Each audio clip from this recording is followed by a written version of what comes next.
Hello. Today I'm going to talk about African dwarf frogs, more specifically the species Hymenochirus boettgeri, which are also commonly called the Congolese frog, dwarf Congo frog, grey frog, or just dwarf aquarium frog. Whatever you want to call them, you've probably seen these guys at your local aquarium store and have either been interested in keeping them, or you already have some and you want to learn more about how to properly care for them. Unfortunately, there's not a tremendous amount of information on these guys outside from just the basics. And I've been keeping them for a few years now, and I've bred them successfully several times, so I feel like I'm obligated to talk about them and share what I have learned. I will split this video into segments to make it easier to absorb the information, and so that you can skip certain sections if you just want to learn something specific, so let's not waste any time. The name African dwarf frog usually describes the species Hymenochirus boettgeri, although it tends to be a loose basket term for some people that describes a few species in the same genus, or generally just describes any small aquatic frog that shares a similar appearance. The one you find at the aquarium stores is usually the species Hymenochirus boettgeri. They belong to the Pipidae family, which includes several species of fully aquatic frogs, including the Pipa or Suriname toad, which is the one that gives birth out of its back. They are obviously found in Africa, but more specifically Central West Africa in places like Nigeria and Cameroon. Their habitat varies throughout the year, with them living in shallow muddy flats and estuaries in the dry seasons, and in the rain season they tend to have a bit more freedom and can move into larger bodies of water as the area floods. The African dwarf frog is not to be confused with the African clawed frog, which is related, but they get much bigger and it has a slightly different lifestyle to the dwarf. A lot of pet stores usually mislabel these two and get them confused, so look for identifying features when you select your frogs. The main way to tell if they're a dwarf frog and not a clawed frog is to look at the hands, because dwarf frogs specifically have webbed hands, which not many frog species have. Being that they are fully aquatic means that you don't have to worry about providing land for them, which is great, but it doesn't mean that you don't have to worry about them jumping out of the tank, because they will do this if they get the chance, and they can die from it if they dry out, so be careful. I would recommend having either a gap between the lid so that they can't haul themselves out of the glass, or just a tight fitting lid that they can't get out of. Despite dry land being quite dangerous for them, they do actually breathe air, and they need to be able to access the surface in order to breathe. It is a good idea to have some form of floating plants near the top, like hornwort or duckweed, so that they can hold on to something and rest and lift their head above the water. Sometimes mine do this when they've been a little bit active and then they want to rest, but they're a little bit too lazy to keep going up to the surface, so they sometimes just sit at the surface with the head lifted up. One thing that's worth noting is while these frogs are commercially bred, sometimes ones that you find at the pet store will be wild caught, which can present some complications when it comes to identifying the exact species that you have. My group of frogs in particular had one outlier which looked and behaved slightly differently to the other frogs. It never interacted with them, and it never sang or bred with them, so it was probably a different species, or a different variant of the same species that was from a different area, or that had migrated to a different population when it was collected. Make sure when you get your dwarf frogs that they all look the same.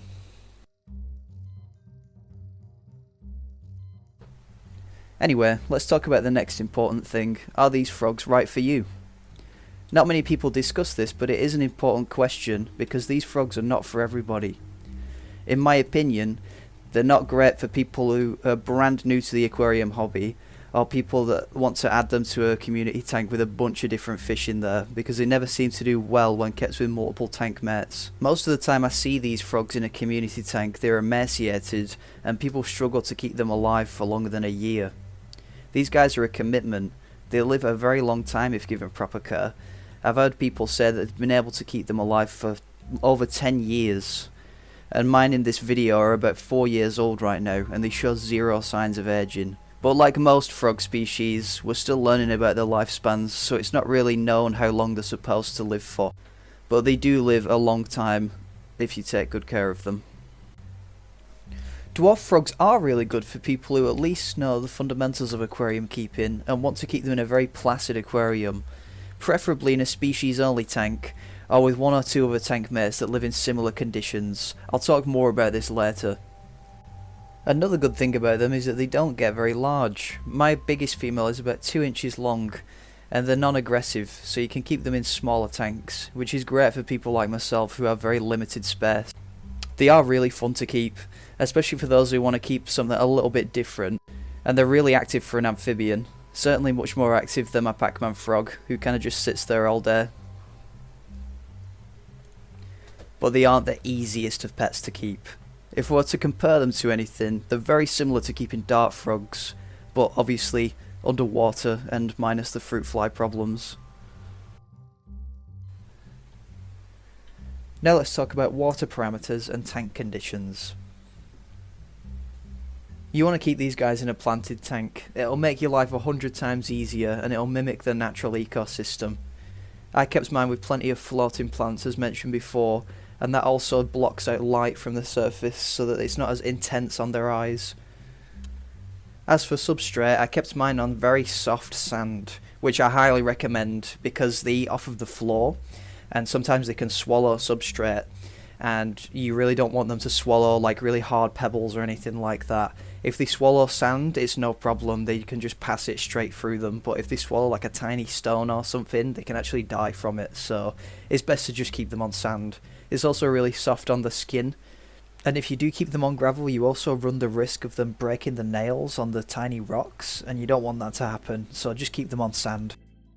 For water chemistry, exact parameters for the pH are not a massive big deal. As long as they remain stable, they're usually okay with it. I kept mine from as low as 6.8, sometimes a little bit lower than that, and they were fine, and it went as high as 7.8 sometimes, so they really don't mind the exact number, but what they don't like is massive fluctuations between the pH. What I did find, however, is that if you do a water change and you increase the pH a little bit and increase the calcium levels, it does actually induce them to spawn, similar to how it does with African cichlids. So if you're planning to breed them, what I did is I let the pH kind of rest at about 6.8, and then I buffered the water and it jumped to about 7.4, and that caused them to spawn. As far as nitrite, 0 of course, same with ammonia, and nitrates, they can withstand the normal levels, but they do have quite sensitive skin, so I would not let it get any higher than 60 parts per million for like an extended period of time, otherwise you might start seeing problems with them. Temperature, I found that anything between 21 degrees Celsius and 24 degrees Celsius is the best. I set my heaters at about 23, which is like just a little bit lower than the normal like tropical rate, and they seem the most active and healthy at that temperature. But I do also let my tank fluctuate from time to time, especially like in the summer. So sometimes what I'll do is I'll turn the heating off, and at night time it can get as cold as 16 degrees, I've seen it, and they seem to be fine. But I wouldn't recommend keeping them in anything below 20 degrees Celsius for an extended period of time, because once it gets below that temperature, it starts to affect the digestive system, and it's not as effective. And if they're not getting the right nourishment, then they're going to start having health problems later on down the line. You also run the risk of them becoming bloated when they eat, which can kill them. What they don't like is really warm temperatures, so if you put them at anything above 25-26 degrees Celsius, they'll start struggling, and you'll start seeing them come up to the surface and start gasping, which you don't want, so they prefer to be on the cooler side like most frogs. As for aeration, although they do breathe air from the surface, they do absorb most of the oxygen from the water column through the skin and anus, so you need it to be a little bit oxygenated, especially for maintaining water quality as well. So I would definitely put an air stone in there, or have sponge filters running, which is what I used. And you want it to be set on a low level so that there's some surface agitation, but not so much that they're being rocked around and they can't come up to the top to breathe. Definitely don't keep them in a tank with a powerful filter or one that produces a really strong current, because they won't be able to swim against it and they'll just get blown around the tank, so you don't want that to happen. For the actual size of the tank, I've kept them in as small as 5 gallons, but they seem to do better in 10-gallon tanks and upwards. Of course, more space is better, but when you're judging the size of the tank, you want more length as opposed to height, because if it's anything above 2 foot tall, it's going to exhaust the frogs when they come up to the surface to breathe. So you want tanks that are quite short but long. In short, if you've kept anything like a betta before, you'll have quite an easy time keeping these guys. The setup is very similar to a betta tank. Now let's talk about the frog's social needs. These guys are incredibly social. I'd never keep one on its own, or like even just a pair. You need a group of them ideally. I started off with a group of 4 and it still didn't feel like enough, so I would definitely go with about a group of 6 as a minimum, really. They're really, really social. They're always communicating with each other. They always stick together. They sing to each other at night time. Yes, they do sing. Unfortunately, I don't have any recordings of it because for some reason frogs seem to have a sixth sense when you pull out your camera to record them singing, and they just stop immediately. If I was to describe it, it's kind of like getting your coat zipper and like zipping it up really fast. It's like a zzz, zzz. It's like a really high-pitched humming sound.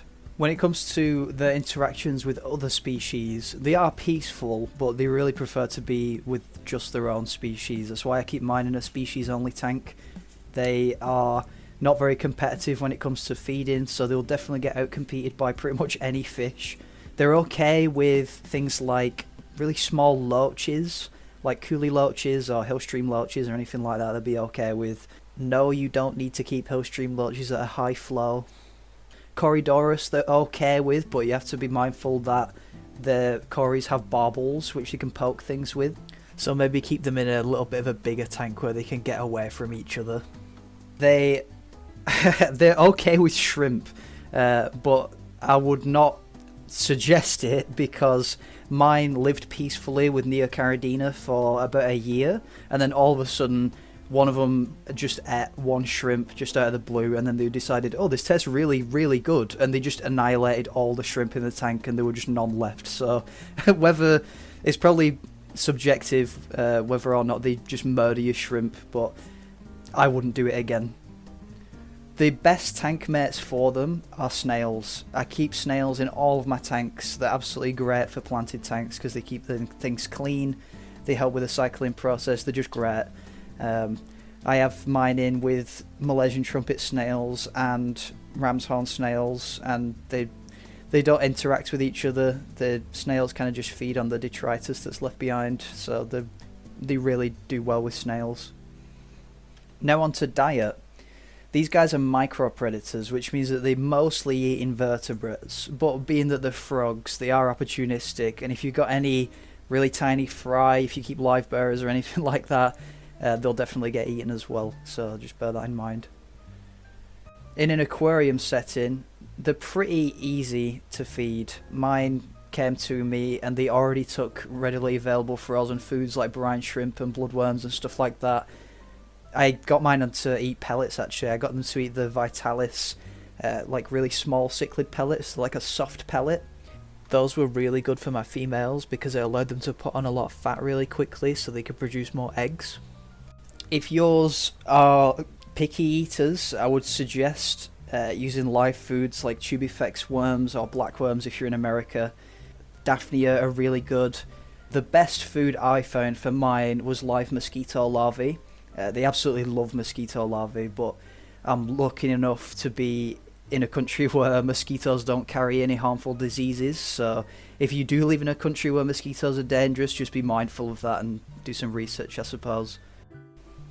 White worms and bloodworms are also really good foods for these guys. A lot of people seem to exclusively keep these guys on bloodworms, and they are good for them, they're a good food source, but if that's the only thing that they're eating, it's not so good. So that's why it's good to mix up the diet if you can. Like I mentioned, I kept mine on the Vitalis cichlid pellets, specifically the carnivore variety, which I also feed to my African shell dwellers. And it's a really good food. I wouldn't feed any like hard pellets or really dry pellets that swell up, because they could cause bloat, because these guys have quite sensitive stomachs. So if you can find like a really soft pellet with a high moisture content, those are really good. They do eat flakes as well, but flakes are not as good nutritionally. So yeah, they're not picky eaters at all. When it comes to the frequency of feeding them, if you're just keeping them as pets, I would feed them about 4 times a week. And you can either split this up into every other day, or you can do 4 days where you feed them, and then 3 days where you don't feed them, and then of course again. But if you want them to breed, or you want them to grow or put weight on really fast, you want to feed them every day. And you probably want to split that feeding into 2 times a day, once in the middle of the day and once at night time just before the lights turn off. So now we'll just do a brief cover of disease as well, because there's some things that are worth mentioning, but these guys aren't really too susceptible to most like common aquarium diseases because the biology is different from that of fish.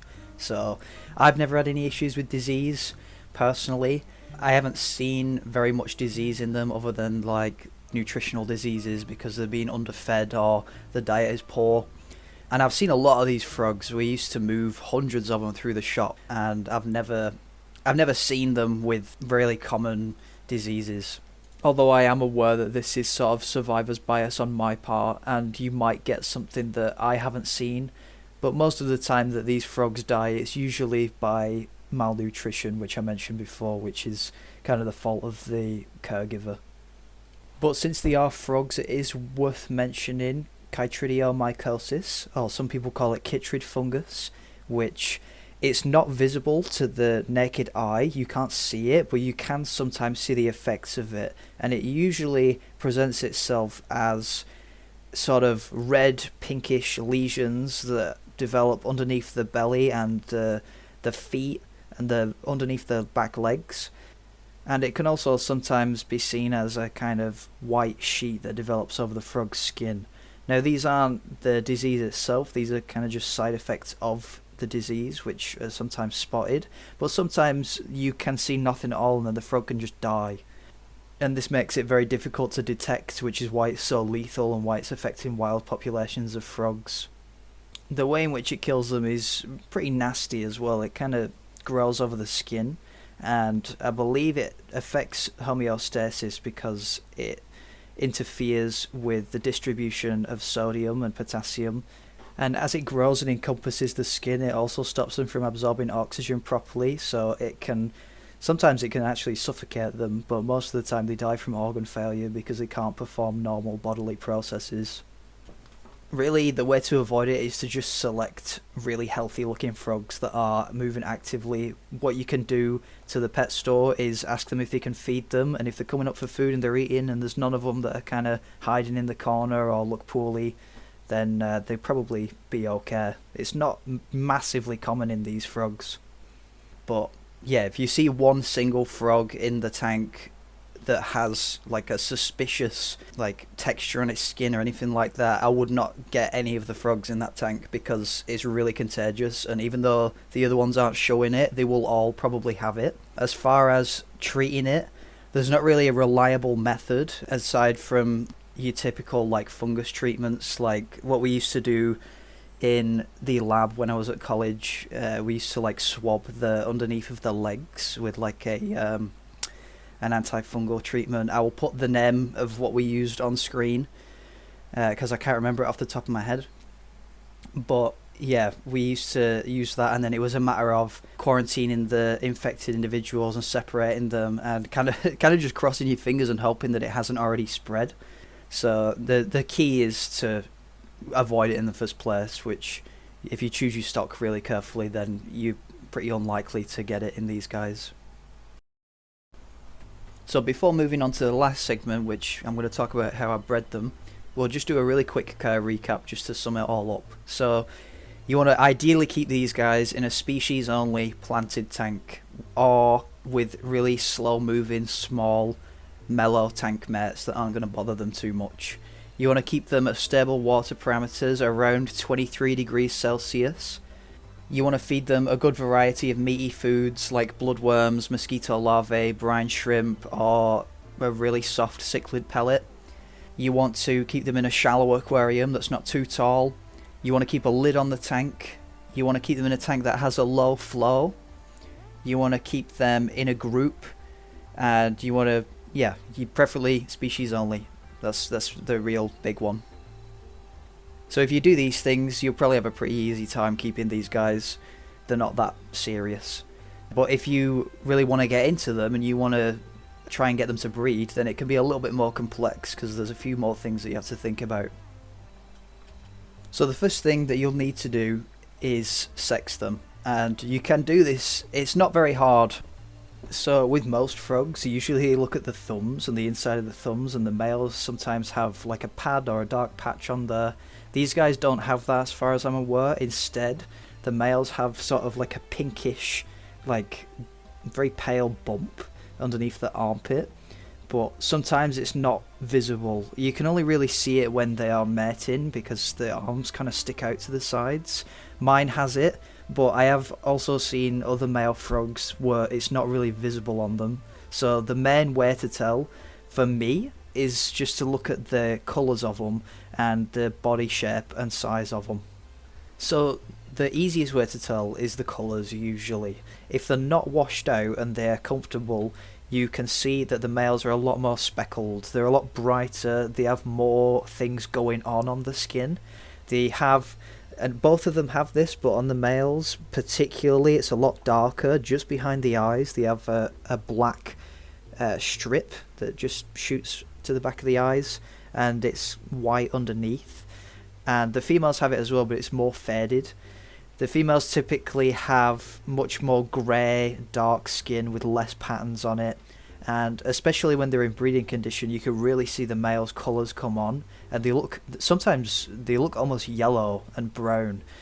But obviously, not all frogs are going to be the natural colours of them. I have seen some of them where they're man-made, and they've made them yellow or gold or white. I've seen them sometimes. So another way to tell is the body shape and size. So the females, with most frogs, the females are much larger than the males. I would say they're probably about 70% bigger than the males. Sometimes it's not as drastic as that, but yeah, usually if you side by side them, the females are typically bigger. On the females as well, if you look at their back, they have, it kind of dips in the middle, and on either side of the torso they have two large humps, which is where a lot of the fat is stored.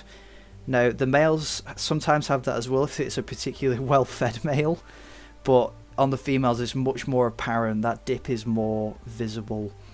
They also have some fat reserves around the back of the head, which the males don't have as much of. On the males you can kind of see the shape of the skull a bit more, but on the females they're more like torpedo shapes, which is similar to how a lot of fish work, where the females are a lot more streamlined but rounder bodies. Behaviour wise, they're not that much different. Obviously the males sing, but you probably won't see this because they do it when the lights turn off. But the males, they're a lot more active. They're usually the ones that are darting around the tank all the time, whereas the girls are a bit more relaxed and they kind of just bounce on the leaves or conserve energy and lay at the bottom. But the ultimate way to tell what sex they are is when they breed, because obviously the males will perform amplexus and they'll hold on to the back of the female, and the females will be the ones laying the eggs. So I actually struggled to breed this species for a little while during 2020. And it's because I really struggled to find information on them. The information that I did find was on its cousin, the African clawed frog, which I mentioned before, the Xenopus, because that frog has been used in a lot of lab research, so they bred them often. But their larval stage is quite different to these frogs, because these African dwarf frog tadpoles are extremely, extremely tiny, and they are also purely carnivorous, which presents a few complications when it comes to raising the tadpoles. So the easiest part in the breeding process is getting them to spawn in the first place. Mine did this fairly regularly. So the way that I did it is, when I first got the frogs, they were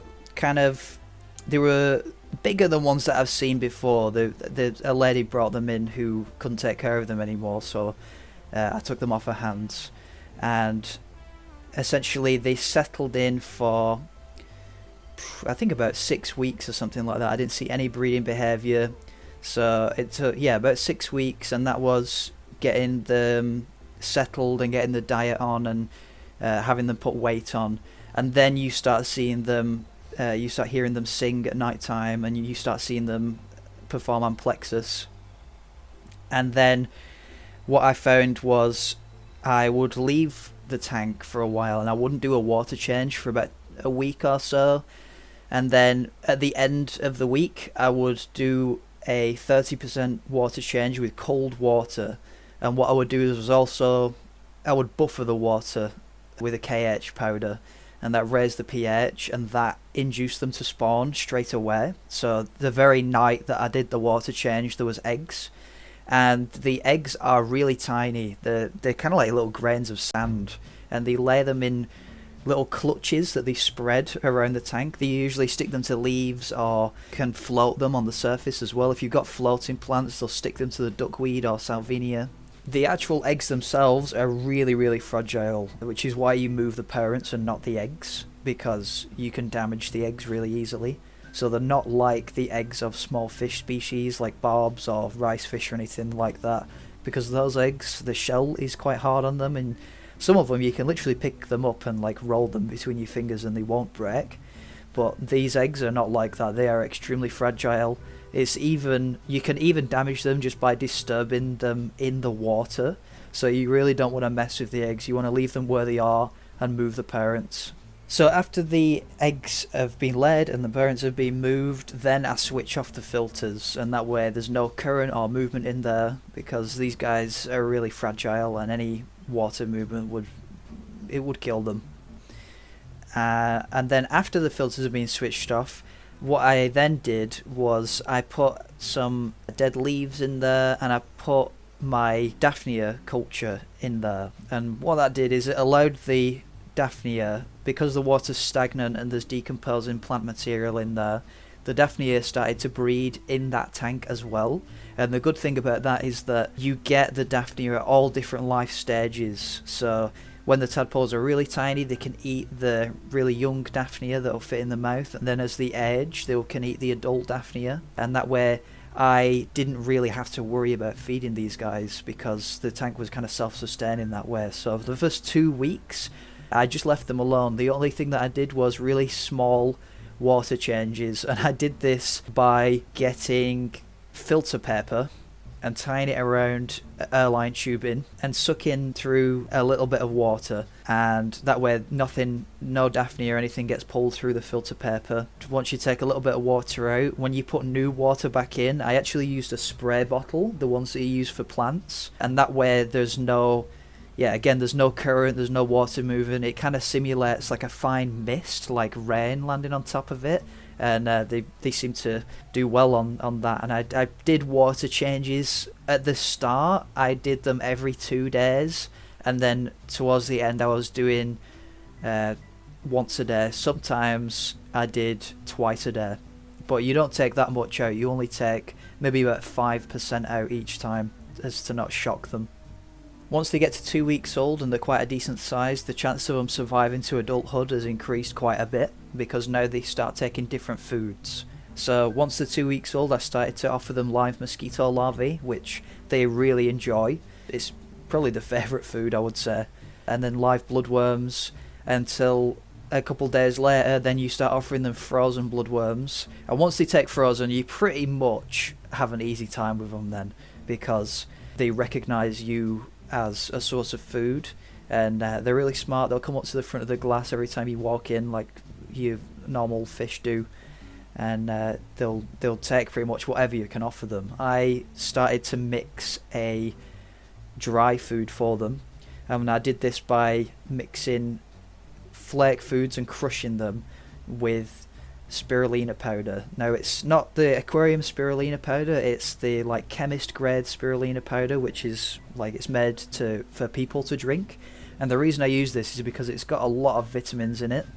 My fish do great on it, and it's a really fine powder, and it's so fine that they can go up to the surface and they can just skim it from the surface of the water, and this seems to have them grow a lot quicker as well. So towards the end of week 3 they'll start to grow out the limbs, and by week 4.5 they'll pretty much be tiny froglets with a little tail on the end, which over the course of the next few days they will absorb that tail, and then they will just be complete tiny frogs, and they'll pretty much have the same diet and lifestyle as the adults now. But because they are still really tiny, you don't want to put them with the adults yet because they will probably get eaten still. So you got to grow them out a little bit more. I would say at a minimum about 6 weeks old is when you can reintroduce them to the parents, because they're big enough then that they won't fit into the mouth. I put the first baby in with the parents because it's big enough now, and they don't care, so it's going well. Just kick him out of the way.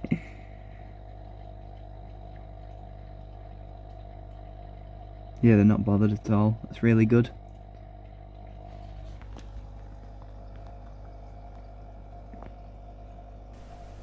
So I bred these frogs successfully, and I raised them back in February of 2022, and I raised 20 of them from a single batch, which it's not a lot, but it was enough for me to take them to my local fish store and sell them. And the guy who I sold them to said he'd never seen them captive bred in an aquarium before, which was kind of cool. But I'm definitely not the first person to have bred these by any means, and by now a couple of years have gone by now, so I guarantee most of them that you see now, especially in the pet stores and stuff, will be captive bred. I'm definitely seeing a lot more of the pale varieties, the man-made ones that are gold on yellow or white, so the majority of them are probably captive bred by now, which is a good thing. I really like these guys. They're definitely one of my favourite animals that I've kept. Seeing them develop into frogs is just amazing every time. It's crazy how the metamorphosis happens. So yeah, if you've never kept these before, definitely give them a try. They're really, really cool. And hopefully this video was of some help to anyone really, even if you don't keep the frogs and you're just interested in them. I can spread my knowledge, and hopefully my zoological education will be put to some use. But if you are like a scientist or a specialist in these frogs or this genus of frogs, and you have a lot of experience with them, if you disagree with anything that I've said, or you think I missed anything or anything like that, please let me know in the comments below. I would really like to have a discussion about them, and I don't want to misinform people on anything. So if you know a lot about them, please put your 2 cents in. I will read it. And also, this is my first video, so if you liked it, give it a like and a share, and I might make more. I keep a lot of different things, and I have a lot of experience with a lot of animals. I specialise in aquatics, but I do other things as well.